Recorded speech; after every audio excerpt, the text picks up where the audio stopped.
Bonjour à tous et bienvenue sur Campus Channel Exécutive. On est ensemble pour 40 minutes de questions à IAE Paris Sorbonne Business School pour son MBA Supply Chain Management.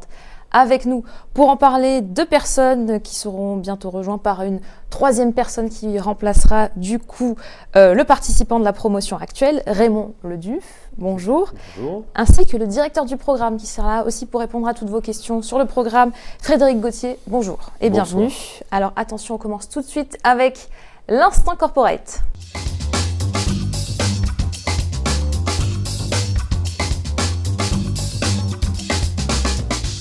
Frédéric, est-ce que vous êtes prêt? Oui. Alors, vous avez 2 minutes pour convaincre. C'est parti. Donc, je suis le directeur scientifique du MBA Supply Chain Management de l'IAE Paris, la Sorbonne Business School. Donc, dans la tradition des masters management et administration des entreprises, il nous semblait important d'avoir un développement autour des questions de supply chain, d'achat, de production et de distribution dans une optique internationale. Et je dirais que sur le plan des caractéristiques, cette formation a deux particularités. La première, c'est clairement une orientation stratégique.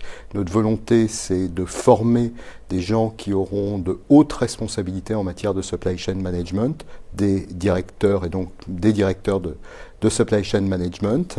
Et puis, la deuxième point important, c'est la dimension internationale. On en parle énormément, mais les chaînes logistiques, les chaînes d'approvisionnement aujourd'hui ont un caractère international et donc cette dimension internationale est très présente.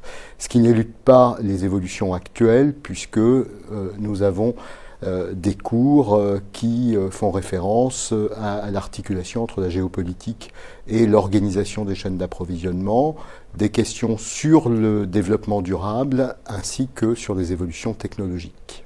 Très bien, c'est terminé? C'est fini. Alors, on va passer aux questions des internautes. On va voir tout de suite si cette formation correspond à vos besoins avec toutes les questions que vous nous avez envoyées. Allez, on y va pour la lecture. Peut-être à vous. J'y vais. Alors, quel est le rythme des cours et est-ce compatible avec une vie professionnelle et personnelle très chargée? La réponse est oui, c'est compatible. Cela suppose de l'organisation, bien évidemment.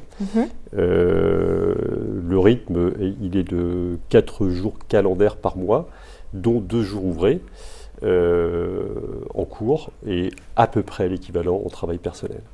D'accord, donc concrètement, c'est jeudi, vendredi. C'est vendredi et samedi. Samedi. Vendredi et samedi, Vendredi. x2 dans le mois. Ok, donc c'est bien compatible avec les emplois du temps peut-être très chargés de vos participants? Oui, c'est l'objectif, et je crois que Raymond l'a dit, il a une vie professionnelle extrêmement chargée, des horaires extrêmement chargés, mais effectivement, c'est compatible pour des gens qui sont en activité. La formation est destinée à des gens qui sont en activité. Il y a tout de même un vendredi à poser, c'est ça? Absolument. Ça se passe comme ça pour la plupart des participants? Pour la plupart des participants, alors pour certains, c'est ou de la récupération ou du congé. Voilà, il y a différentes formes, mais dans les faits, l'ensemble de l'équipe parvient effectivement à se libérer 2 vendredis par mois. Ok, très bien. Est-ce que vous facilitez justement ce dialogue avec l'entreprise pour les personnes intéressées qui ont des difficultés peut-être à mêler à la fois leur travail, leur vie personnelle avec les études? Je crois que nous prenons en compte effectivement la difficulté des carrières professionnelles et des horaires extrêmement chargés, mais il y a quand même un point sur lequel nous sommes extrêmement vigilants, c'est que les gens participent et donc soient présents effectivement le vendredi et le samedi lorsqu'il y a des cours à l'IAE. Ok. J'aimerais savoir la nature des profils accueillis dans le MBA, parcours, expérience, background, nationalité. Bien écoutez, de ma connaissance, il y a tout profil, toute expérience, tout background. C'est-à-dire Les gens viennent globalement de l'environnement supply chain. Ils travaillent pour la plupart d'entre eux, pas forcément dans un domaine où ils ont une expérience extraordinaire, mais qui justement ils souhaitent approfondir leurs connaissances, élargir leurs connaissances.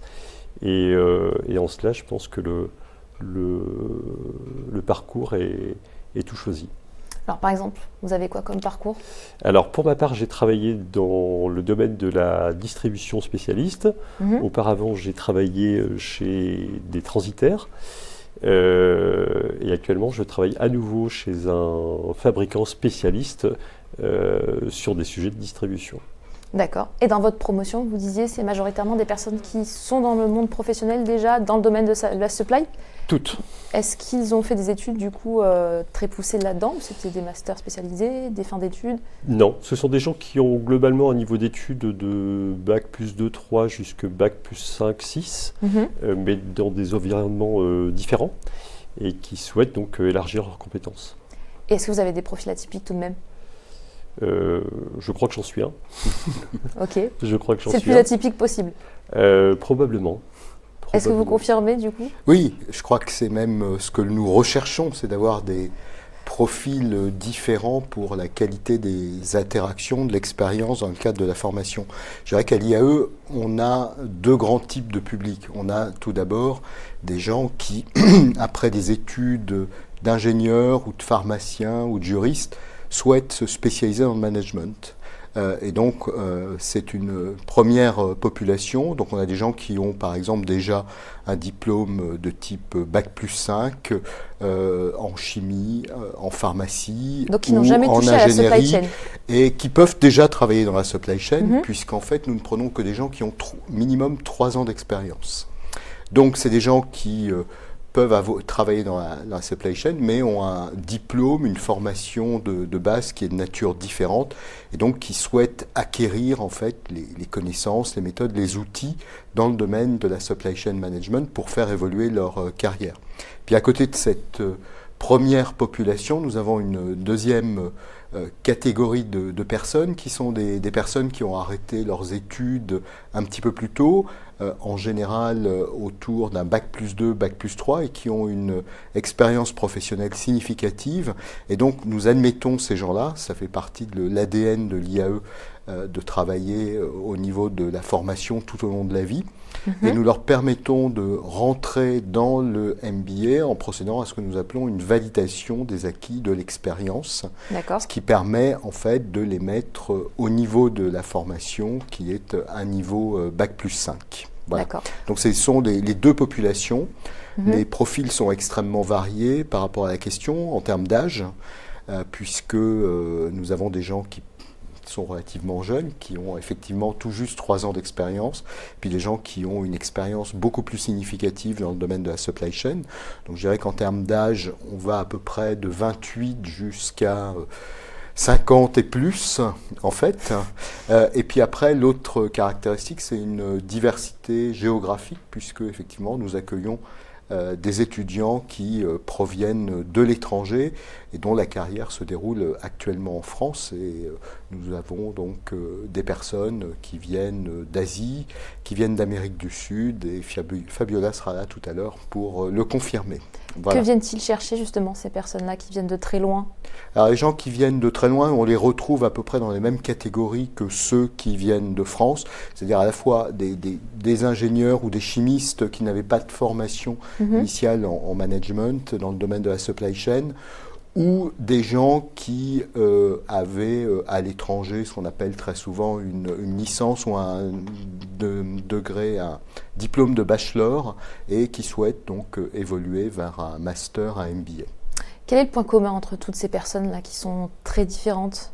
Je crois que le point de commun en fait de tous ces gens-là, c'est quand même une certaine passion par ce qui se passe au niveau des supply chains. Je dirais que ce qui est extrêmement important pour nous, c'est cette ouverture internationale qui, je dirais, a une dimension culturelle quand même extrêmement forte, et donc cette capacité de dialoguer en fait avec des cultures différentes, ce qui est une caractéristique assez forte aujourd'hui de la supply chain en fait dans l'état actuel de l'économie. Puisqu'on parle un petit peu de ce que vous recherchez, une question sur les candidatures, sur l'admission, allez-y. Donc sur quels éléments portez-vous particulièrement votre attention lors de l'examen du dossier? Je dirais que notre élément central, c'est la motivation. Je crois que s'engager dans un MBA quand on a une carrière professionnelle à côté, quand on a une vie familiale, ça veut dire un certain nombre, en fait, je dirais, d'exigences, ça veut dire un certain nombre de renoncements par ailleurs. Et donc ce qu'on regarde véritablement, c'est la motivation. On essaye de comprendre quel est le projet professionnel du candidat. Pourquoi à ce moment de sa carrière, en fait, il souhaite obtenir un MBA, en quoi ça peut l'aider dans sa carrière professionnelle. Et ça, donc, vous le voyez à quel moment? Alors, ça se voit d'une part sur l'étude du dossier, puisqu'on a l'historique de la carrière de la personne à ce moment-là. D'accord, donc il faut que le parcours soit cohérent. Donc, voilà, il faut que le parcours, qu'on puisse comprendre comment, en fait, le fait d'obtenir un MBA en Supply Chain Management s'insère, en fait, dans le CV de la personne. Mais je dirais que le point le plus important, c'est l'entretien de motivation qui dure à peu près 1 heure, en fait. Et là, on passe quand même véritablement beaucoup de temps avec les gens pour essayer de comprendre comment, en fait, ils souhaitent insérer cette formation dans leur parcours professionnel. Et nous, véritablement, c'est le point qui nous intéresse, c'est de savoir dans quelle mesure le fait d'étudier et le fait d'obtenir un diplôme va être utile pour la carrière de ces gens-là, et savoir un petit peu s'ils ont déjà réfléchi à cette question. Vous voyez tout le monde en entretien? Donc moi, à titre personnel, en tant que directeur de la formation, je vois tout le monde en entretien. Donc chaque dossier que vous recevez, chaque dossier, vous les voyez en chair et en os? Et je vois en chair et en os tous les candidats, en fait, parfois avec des collègues, parfois tout seul. Mais systématiquement, en fait, il y a un entretien. Alors, en chair et en os, parfois, nous utilisons les technologies modernes et l'entretien se fait avec des technologies modernes. Pour les personnes notamment pour les personnes éloignées. qui sont en particulier à l'étranger. Et j'ai quand même beaucoup de candidats qui viennent de l'étranger. J'ai des candidats qui étaient aux États-Unis, des candidats qui sont en Russie, d'autres candidats qui étaient plutôt en Asie. Et donc, évidemment, pour des raisons pratiques. Faites des exceptions. Là, dans ce cas-là, on utilise les technologies modernes de communication pour l'entretien. Que ce soit en réel ou en numérique, c'est 1 heure c'est à peu près 1 heure d'entretien avec la personne. C'est beaucoup quand même, 1 heure. Oui, c'est beaucoup, mais l'idée, en fait, du recrutement, c'est qu'à partir du moment où on recrute quelqu'un, l'objectif, c'est que la personne réussisse sa formation. Et donc, pour qu'elle réussisse sa formation, l'enjeu, c'est la motivation. Je crois, mais Raymond pourra le confirmer, que travailler dans la supply chain requiert beaucoup d'heures de travail. Venir le vendredi et le samedi en plus à l'IAE, travailler, préparer, parce que nous avons des méthodes de pédagogie active qui supposent qu'un certain nombre de choses aient été faites avant de venir lors des séances à l'IAE. Ça suppose une très forte motivation et donc effectivement c'est relativement important de bien comprendre quelle est la motivation de la personne. Nous cherchons au maximum à limiter les arrêts en cours de formation ou éventuellement des échecs. Alors Raymond, votre expérience de cet entretien, de cette admission et surtout, qu'est-ce qui a été déterminant pour vous, selon vous, pour votre admission? Qu'est-ce qui a fait pencher la balance en votre faveur? Ce qui a fait pencher la balance, pour moi d'abord, c'est le contenu donc, de la formation. Ça, c'était le premier point. Le second point, l'entretien que j'ai eu avec Frédéric Gauthier. En chair et en os. En chair et en os, où effectivement, le point essentiel était de bien s'expliquer sur les motivations à suivre cette formation, et puis à bien en comprendre le contenu pour moi. Voilà. Donc oui, cet entretien est nécessaire de part et d'autre. Pas de questions pièges? Non, ça se passe de manière très détendue. Comme maintenant? Comme maintenant. Ok. Alors, une question directement pour vous. Oui, quels sont vos rapports avec les autres personnes de la promo? Bien, écoutez, excellent. Parce que vous êtes encore actuellement dans la promo. Absolument. À l'heure de ce tournage, de cette vidéo. Vous êtes encore étudiant, est-ce qu'on peut dire comme ça, apprenant? On peut le dire, apprenant, étudiant, j'ai la carte d'étudiant. C'est bien, vous avez des réductions? Écoutez, on est un groupe tout à fait homogène, même si il y a beaucoup de diversité. Ouais. Vous êtes combien? Nous sommes 13. Petit groupe. Un petit groupe. Un petit groupe. Et je crois que les années précédentes, c'était plutôt aux alentours d'une trentaine. Une vingtaine, on va dire, c'est l'effectif Ça tourne toujours habituel. à peu près autour de Oui, c'est 15-30, c'est C'est ça? entre 15 et 25 personnes. Ok. Voilà. Et je dirais qu'il y a plutôt une très bonne entente. Les gens s'entraident, travaillent ensemble, préparent les dossiers ensemble. Oui, le maître mot, c'est l'entraide, je pense. D'accord. Mais vous connaissez tout le monde. La 13, c'est... Oui, tout le monde se On fait connaît. vite le tour? Tout le monde se connaît très bien, oui. Ok. Alors, Vas-y. quelle est la part de cours de management dans la formation? Je dirais que la part de cours de management est très importante dans le cadre de la formation, parce que c'est une formation en management. Donc, on va dire que la formation en management doit être aux alentours de 80-85%.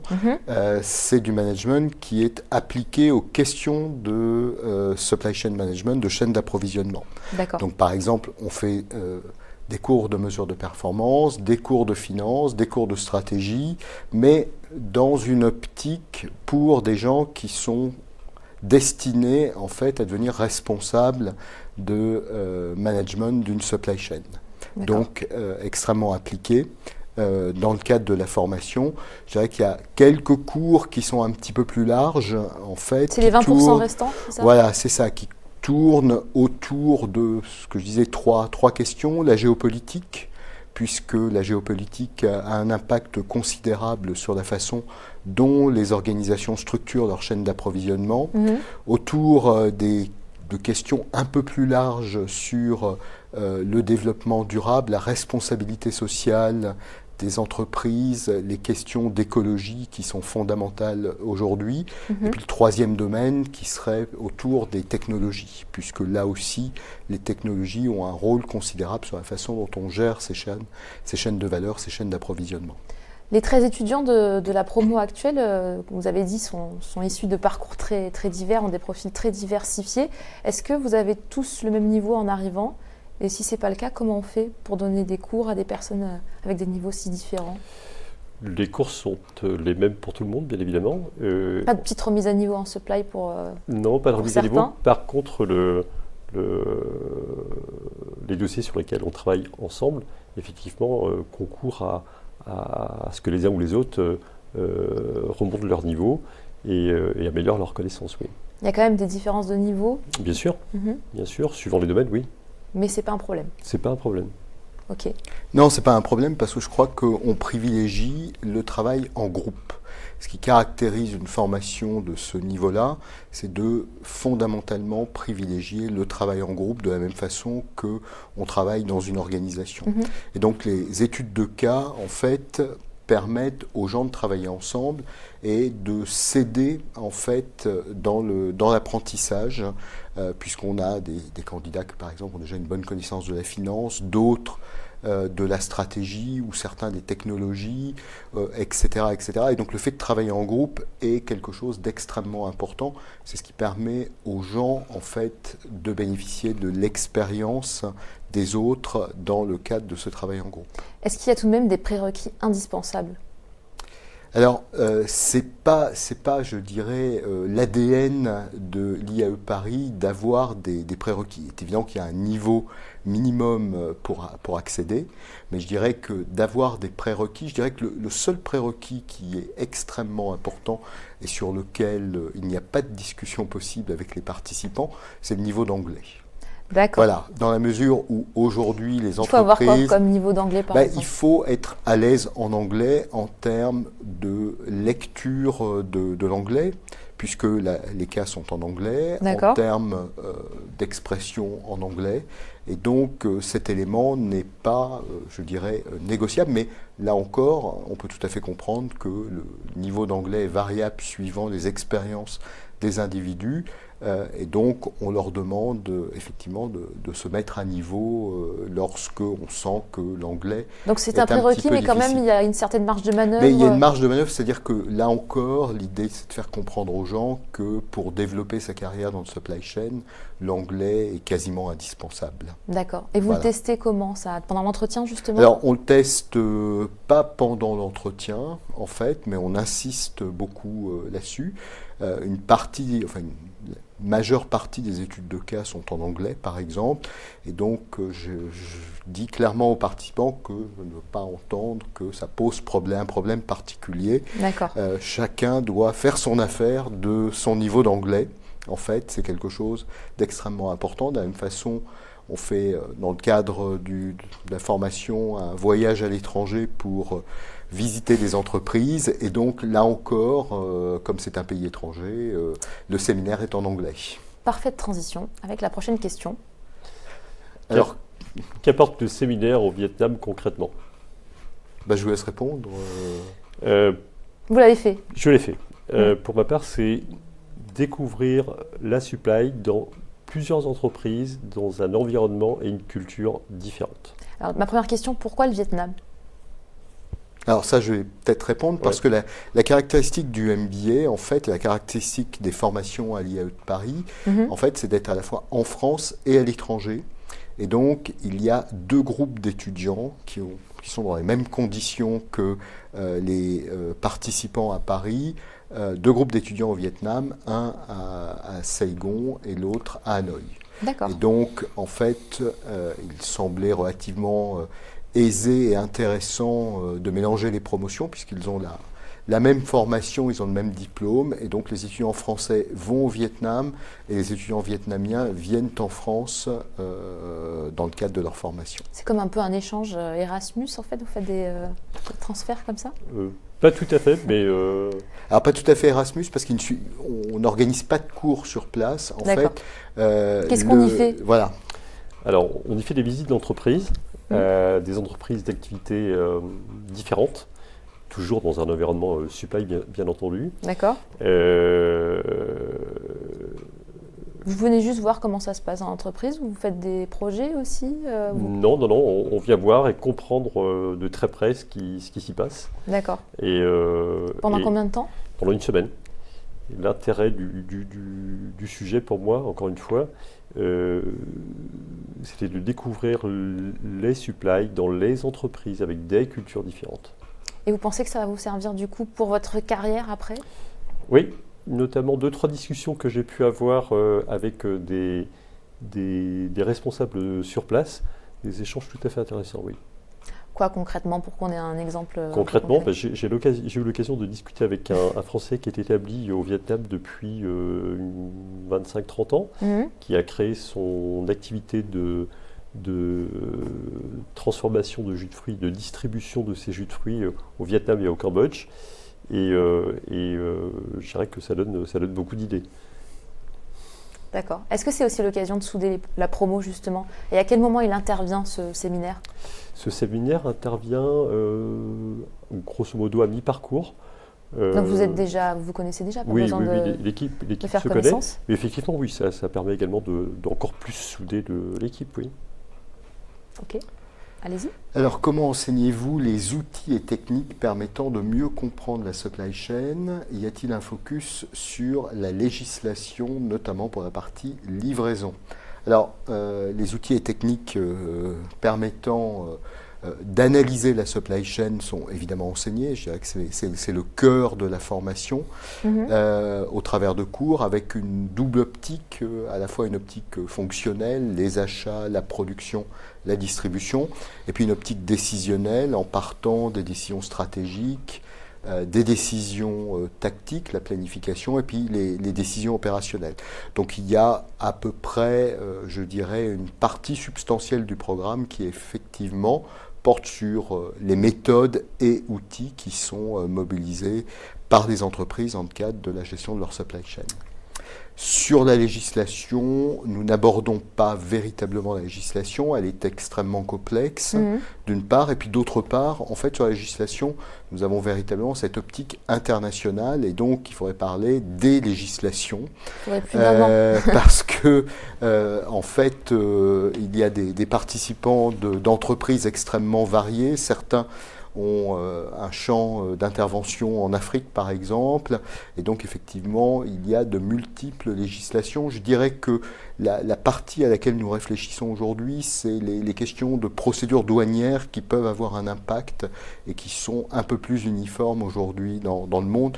Mais la législation, notamment sur la partie livraison ou distribution, est vraiment trop lourde, en fait, dans le cadre d'un MBA.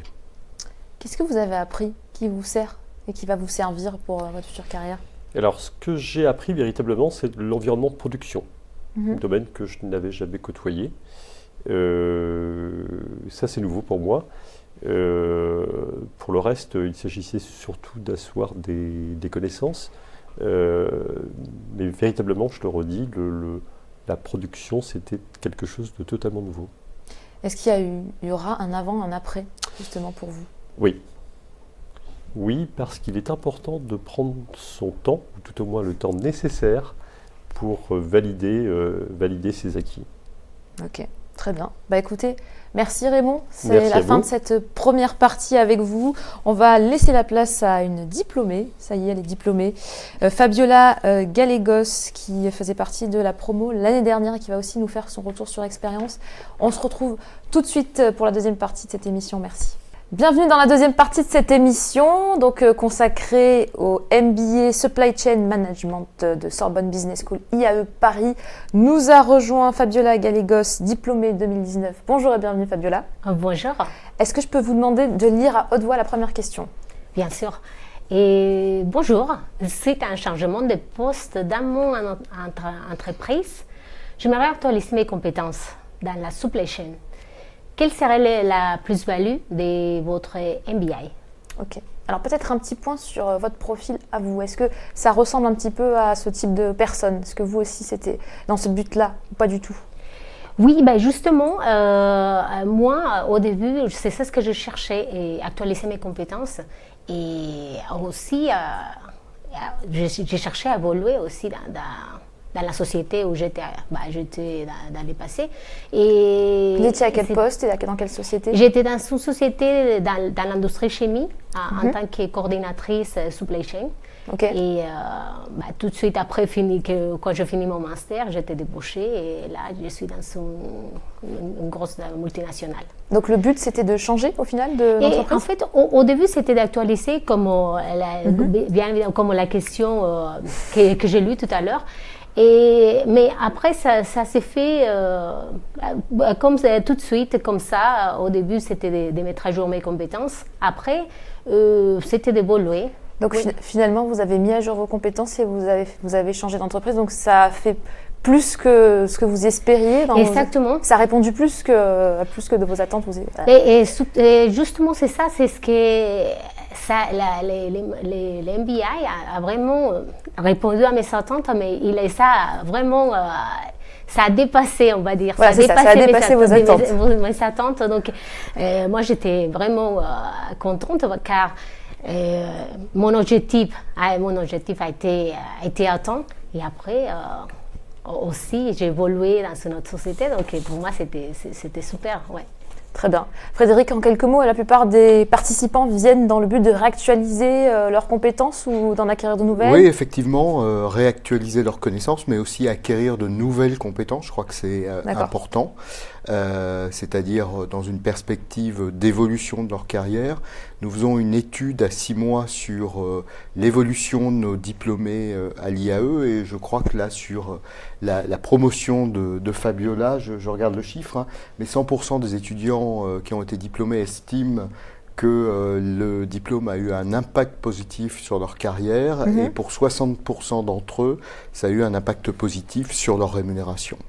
D'accord, donc un vrai changement concret. Donc un véritablement changement concret, je pense, pour la plupart des diplômés. Et comme Fabiola, la plupart ont été débauchés ou c'est une exception? Je ne sais pas si je dois le dire ou pas. Oui, vous pouvez le dire, il n'y a pas de tabou. En tout cas, ils ont répondu, 100% des étudiants qui ont répondu ont changé d'entreprise suite à l'obtention de leur Mais ce n'est pas master. l'objectif Ce n'est pas du tout l'objectif premier. En fait, ça dépend véritablement de la façon dont les étudiants se positionnent en fait, par rapport à la formation. Très bien. Bah écoutez, on va faire une petite pause et on va passer tout de suite à la question experte.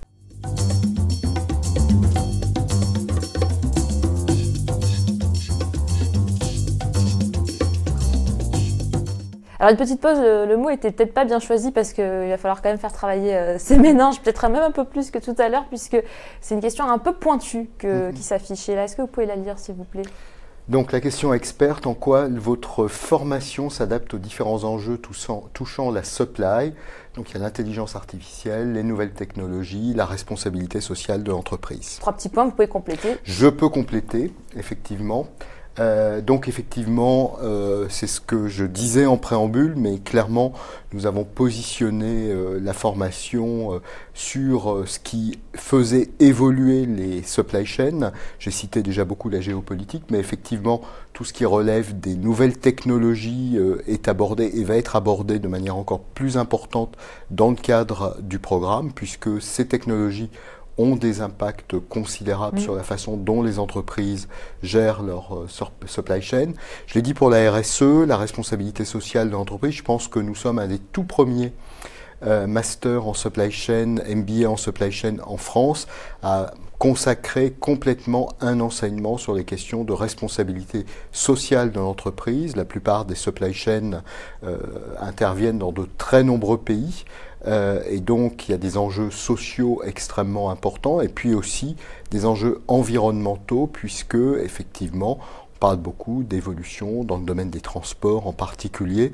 Et donc, ces aspects-là sont clairement abordés, je pense, notamment parce que ça fait partie des réflexions que doit mener, en fait, un responsable supply chain dans une entreprise.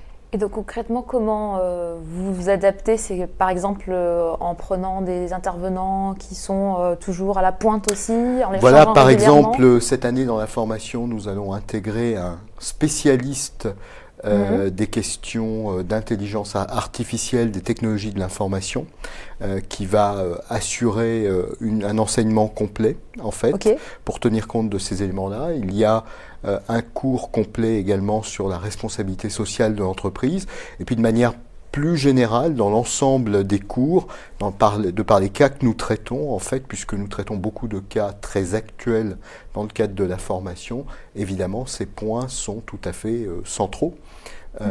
Donc, dans mon cours sur les stratégies supply chain, il est évident que les technologies ou les objectifs de RSE jouent un rôle considérable. Fabiola, est-ce que vous confirmez, du point de vue du participant, vous avez été sensibilisé, vous avez eu cet enseignement en particulier sur tous ces domaines un peu novateurs, on va dire ? Oui, exactement, et surtout sur le RSE. Et c'est vrai que là, en ce moment, on parle que de ça. Et c'est très important vraiment d'avoir les connaissances à ce sujet-là. Et on a eu aussi de l'intelligence artificielle. Mais c'est ça un des clés du master. De pouvoir vraiment être à la pointe C'est une des forces, c'est aussi ce qui a fait pencher la balance pour vous pour choisir ce master plutôt qu'un autre ? Oui, parce qu'en fait, j'ai cherché, moi je suis dans le domaine de la logistique et logiquement, pour moi j'ai cherché un master qui pourrait éventuellement me convenir déjà professionnellement, car je travaille, mais aussi un master qui pourrait aussi me donner les clés pour actualiser, comme on disait tout à l'heure, mes connaissances et aussi éventuellement évoluer. Que ce n'était pas le but au moment que j'ai commencé les masters. Et dans votre entreprise, là où vous avez été débauché, tous ces besoins-là sont concrets. On vous demande justement d'avoir des connaissances dans ces domaines-là, RSE, intelligence artificielle ?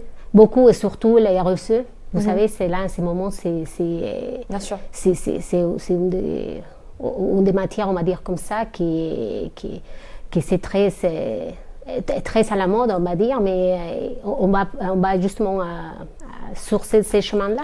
On parle que de ça en ce moment, et d'ailleurs il y a des politiques de plus en plus et beaucoup de politiques de RSE dans ma société. Très bien. Prochaine question. Donc, sur quels aspects de la formation le côté international se fait-il sentir? Je laisse Fabiola, puisque... Oui, il s'est fait entendre en tout cas chez Fabiola. Oui, exactement, voilà. Vous êtes d'origine mexicaine. Mexicaine, Oui. Et oui, déjà, comme a dit Frédéric, le côté international, déjà, j'ai eu des camarades des autres nationalités. Donc c'est très enrichissant. Tous les continents sont représentés? La plupart, je crois que oui. La plupart, c'était... Presque tous. Oui, donc c'est vraiment très enrichissant, les échanges. Donc c'est dans les profils, du coup, on a beaucoup de profils internationaux, ça on l'avait vu en première partie. Est-ce qu'il y a aussi peut-être des enseignements dans une autre langue, en anglais, pour ne citer que cette langue? On a aussi des enseignements en anglais. D'ailleurs, tout ce qui est les cas pratiques qu'on voit tous les jours, qu'on voit lors de nos cours, et sont en anglais, et ça nous permet aussi de pratiquer, parce que vous savez, dans la logistique, c'est international, donc c'est très important. Est-ce que certaines personnes viennent rechercher justement dans votre master ce côté international, peut-être s'ouvrir des possibles, s'ouvrir des champs des possibles pour travailler peut-être dans un contexte international? Je pense, clairement, je pense que c'est ce que recherchent les gens. En fait, l'international est presque co-substantiel avec la supply chain. Et donc, dans le master, c'est dans les candidats, puisqu'on essaye d'avoir un vivier de recrutement, c'est ce que je vous disais, qui va du Mexique en passant par un certain nombre de pays d'Asie, également par la Russie, par des gens qui viennent d'Europe ou qui ont eu des expériences significatives dans d'autres pays que la France, puisque je crois que la plupart de nos participants, même si ils sont nationaux, entre guillemets, ont eu une expérience significative à l'étranger. Donc ça, c'est la première chose. Deuxième élément, l'équipe pédagogique n'est pas uniquement française, puisque nous avons des collègues anglo-saxons dans l'équipe. Et puis, il y a ce troisième élément, en fait, qui est ce partenariat avec le Vietnam, et puis vraisemblablement dans le futur des partenariats avec d'autres pays pour lesquels la supply chain est fondamentale, et donc qui permettent là aussi aux étudiants, encore une fois, d'avoir cette immersion internationale. Très bien. Fabiola, peut-être une question directement pour vous. Pourriez-vous, s'il vous plaît, lister l'ensemble des changements opérés pour ces masters dans votre vie pro? Oui, il en a pas mal.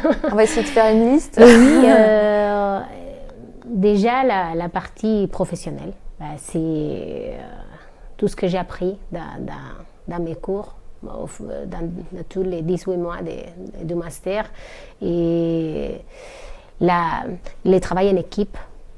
Les travail dans des équipes et des différentes cultures, ça c'est très important aussi. Et dans une entreprise, on est amené à travailler avec des gens déjà des différentes cultures et des différents métiers aussi. Donc ça c'est très important et on apprend ça aussi dans les masters. Et on apprend aussi à travailler de différentes façons. Vous savez, là, on travaille en équipe avec différents métiers, la comptabilité, et on fait partie d'un tout, dans la logistique. Et ça, c'est très important. Pour moi, ça a été vraiment... ça a été très enrichissant de pouvoir faire cette master et pouvoir travailler en équipe avec mes collègues, avec mes camarades, c'était vraiment pour moi des plus. Une des choses que je pourrais lister, c'est ça. C'est la convivialité, les échanges professionnels. Ça permet vraiment d'avancer dans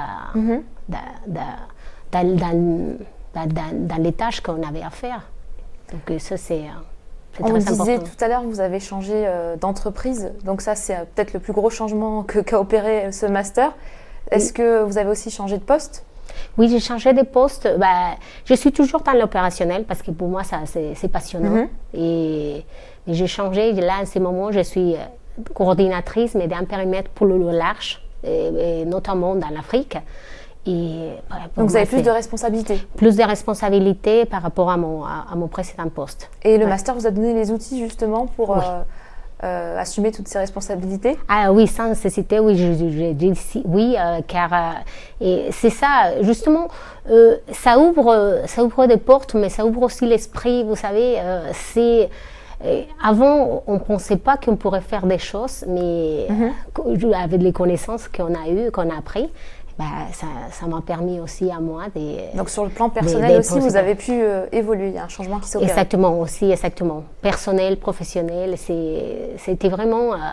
et c'est pour moi, c'est très drôle parce que ça a été vraiment tout de suite après. J'ai fini mon master et j'ai changé une semaine après presque des postes, donc ça a été très rapidement. Très rapide, donc vous promettez un changement finalement certain et rapide en tout cas. Et au niveau du salaire, vous avez aussi augmenté votre salaire, j'espère. Oui, si. Ok.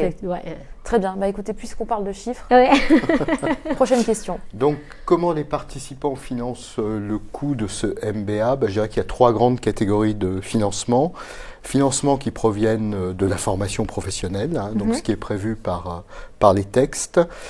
Et là, je crois qu'à l'IAE, nous mettons en place une aide véritablement pour que les salariés puissent obtenir en fait le financement auquel ils ont droit. La deuxième possibilité pour un certain nombre de candidats, c'est un financement par l'entreprise directement, c'est-à-dire qu'un certain nombre d'entreprises financent les formations. Et puis la troisième modalité, c'est le financement personnel. L'étudiant, le participant finance lui-même sa formation. Et en proportion à peu près, on se situe comment par rapport à ces 3 modes de financement? Je dirais qu'on a à peu près 25% des candidats qui sont financés par leur entreprise, qui viennent par leur entreprise, et puis je dirais qu'il y a 75%, et c'est à peu près moitié financement personnel et moitié financement par la formation professionnelle. Sachant que dans le cadre de la formation professionnelle, très souvent c'est un mélange en fait, une partie du coût de la formation est prise en charge, et l'autre partie est abondée par le participant directement. Est-ce que vous avez aussi ce rôle d'accompagnement justement? Absolument. Donc chaque formation à l'IAE a un gestionnaire de formation dont le rôle justement est d'aider les participants à trouver les meilleurs financements possibles pour subvenir au coût de la formation. Et dans le cas où on doit financer par ses propres moyens, est-ce que vous garantissez peut-être aussi un certain retour sur investissement? Je pense, en tout cas, puisque d'après les statistiques, 60% des étudiants ont vu des augmentations de salaire, donc j'espère que le retour sur investissement est assez rapide par rapport au coût du MBA, j'en suis à peu près certain. Fabiola, exemple concret, vous avez financé comment? Moi, j'ai financé en partie par un organisme qui s'appelle Fonds Gestif, et d'un autre côté... de l'autre moitié personnelle. D'accord. Et vous vous êtes pas dit à un instant, est-ce que ça vaut le coup? Et avec le recul, est-ce que ça vaut le coup? C'est ça ma question. Oui, c'est vraiment, je ne regrette pas. Vraiment, c'est... Le coup avec COUP? Oui, c'est... C'est une des meilleures décisions que j'ai prises depuis que je suis arrivée ici en France. Eh bien, carrément. Oui, carrément. Ça fait combien de temps que vous êtes en France pour Et ça fait 8 ans. Donc, 8 ans, d'accord, meilleure décision en 8 ans. Ouais. Je ne peux pas mieux vendre cette formation. Non, c'est vraiment, pour moi, c'est mon expérience. Je la partage avec beaucoup d'enthousiasme. Très bien, merci. Allez-y pour la prochaine question. Donc, quelles sont vos relations avec les entreprises? Y a-t-il des intervenants professionnels? Donc, les relations avec les entreprises, elles sont variées, mais je dirais qu'il y a 2 canaux principaux. Ce sont les contrats de recherche que nous pouvons avoir avec un certain nombre d'entreprises dans le cadre de nos activités de recherche. Et je pense que la plupart des enseignants aujourd'hui interviennent sur des problématiques dans le secteur de la supply chain. À titre personnel et avec un certain nombre de collègues, j'interviens sur essentiellement les questions de supply chain dans l'industrie chimique, mais également sur la logistique à l'hôpital. Et puis les intervenants professionnels, certains d'entre eux sont professionnels, c'est-à-dire que nous avons un certain nombre d'intervenants qui ne sont pas enseignants à temps plein. Et puis je dirais que le troisième canal, ce sont les anciens qui nous aident aussi à participer d'une certaine façon à la formation. Nous avons mis en place un club achat supply chain qui regroupe l'ensemble en fait des diplômés de l'IAE qui sont dans ce secteur et nous avons des réunions, des présentations à peu près trimestrielles dans le cadre du club achat. Un club de passionnés supply chain. Un club de passionnés qui viennent échanger en fait leurs bonnes pratiques et actualiser leurs connaissances aussi, puisque ce club permet en fait d'actualiser les connaissances, notamment en traitant de sujets d'actualité. Fabiola, un petit exemple, un petit retour sur l'expérience, un cours que vous avez particulièrement apprécié avec un intervenant issu d'une entreprise, vous pouvez citer d'ailleurs qui vous a marqué, c'est très personnel comme question. J'ai bien aimé la partie des contrôles de gestion qu'on a eu avec Damien. Et c'était pour moi très passionnant parce que au début, je vais dire, avant dans la supply chain, on travaillait vraiment chacun de son côté. Et on voit de plus en plus qu'il faut travailler en équipe avec les départements financiers pour évaluer des projets. Donc ça m'a beaucoup aidé. C'était un enseignant ou un intervenant extérieur justement? C'était un enseignant, ouais. Ok. Prochaine question justement. En quoi consiste la pédagogie? Pouvez-vous citer un exemple de projet merci de projet réalisé? Oui. Vous avez cité la pédagogie active. C'est quoi exactement? Est-ce qu'il y a une pédagogie passive? Alors, oui, certainement, parce qu'il pourrait y avoir une pédagogie passive où on demande aux gens de s'asseoir et d'écouter. Donc c'est un peu comme les amphis, les qui sera un peu comme les amphis. En fait, je crois que ce n'est pas l'objectif de l'IAE, puisqu'on a une pédagogie, je dirais, active et inductive. Donc active, elle repose sur beaucoup de présentations et beaucoup de travail qui sont faits dans le cadre des équipes, et inductive parce que très souvent, presque systématiquement, nous partons de cas pratiques. Et donc là aussi, c'est extrêmement important. Il y a des projets personnels ou en équipe qui sont réalisés. Je crois qu'il y a beaucoup de projets, beaucoup de choses qui sont demandées aux participants et nous terminons, le MBA se termine par un projet personnel qui est un projet un petit peu long puisque c'est un mémoire en fait qui vise à la fois à des exigences académiques mais aussi avec des objectifs très pratiques pour une organisation. Je crois que pour les participants c'est quelque chose d'important. Les projets sont réalisés directement pendant les 2 jours, vendredi, samedi, ou vous demandez aussi du travail à la maison? Nous demandons du travail à la maison. Okay. Et donc, du travail en équipe. Donc c'est actif, mais aussi en dehors des cours. C'est très actif également en dehors des cours. Ok, oui. Donc ça, il faut le savoir aussi à l'avance quand on s'engage dans ce type de formation. Et il faut... C'est un sacrifice aussi à faire parce que si on travaille, après, il faut aussi avoir du temps. Vendredi et samedi, mais après aussi à la maison. Ça demande beaucoup de travail. Mais vous l'avez dit, c'est un sacrifice qui valait le coup. Oui. Okay. Oui, c'est ça nécessité. En tout cas, pour moi, c'est... Un mot sur le mémoire, ça n'a pas été trop compliqué à réaliser justement en plus de tout le reste? Oui, ça a été très compliqué. Non, je ne vous cache pas que c'est surtout car... Surtout quand on a plus l'habitude comme on est en entreprise, on travaille, c'est là. Bon, il faut jongler avec tout ça. Oui, déjà le projet, normalement, moi je l'ai fait un projet qui est de ma société, qui a aidé ma société. Donc, j'ai travaillé aussi, dans mon travail, c'était ça aussi mon travail, de faire les projets. Mais ça a été un challenge, on va dire comme ça, c'est ça. Ouais. Un challenge. Très bien, écoutez, on me dit dans l'oreillette que c'est presque terminé, mais on va vous laisser chacun quelques mots pour conclure. Allez-y, qui souhaite commencer? Fabiola?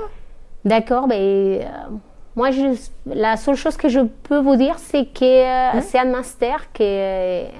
Personnellement, ça m'a permis d'évoluer, ça m'a enrichi énormément, personnellement, professionnellement, et il est très complet. Donc, je vous invite à regarder les cours et tout, parce que c'est très intéressant. Il a vraiment, c'est un master très complet. Ok, merci beaucoup. Ça sera pour vous les derniers mots. Quelques mots, effectivement, je crois que c'est important, c'est que une formation, c'est un projet, en fait, et c'est une expérience aussi pour l'ensemble de l'équipe pédagogique. pour les participants. Et donc, effectivement, cette dimension, j'espère, cette dimension humaine est mise en avant. En fait, on sait relativement bien que ça représente, comme l'a dit Fabiola, un challenge pour les participants qui doivent gérer leur vie professionnelle, leur vie familiale et en plus leur vie académique, en plus de tout ça. Mais j'ose espérer que du côté de l'IAE, on met tout en œuvre pour que ce projet soit réussi et que les participants gardent, je dirais, pendant de nombreuses années, un bon souvenir de la formation. Voilà. Très bien. Merci beaucoup à tous les deux d'avoir été avec nous pour donner votre retour sur l'expérience pour vous sur cette formation et pour vous, pour inciter peut-être les futurs candidats à candidater. Avec plaisir. C'est bientôt, en tout cas, les candidatures. Merci beaucoup. Merci aussi à Raymond Leduf, qui était le participant en première partie. Si vous voulez voir cette émission, elle est disponible en replay sur le site de Campus Channel Exécutive et sûrement sur le site de l'IAE Paris. Merci. À très vite sur Campus Channel Exécutive.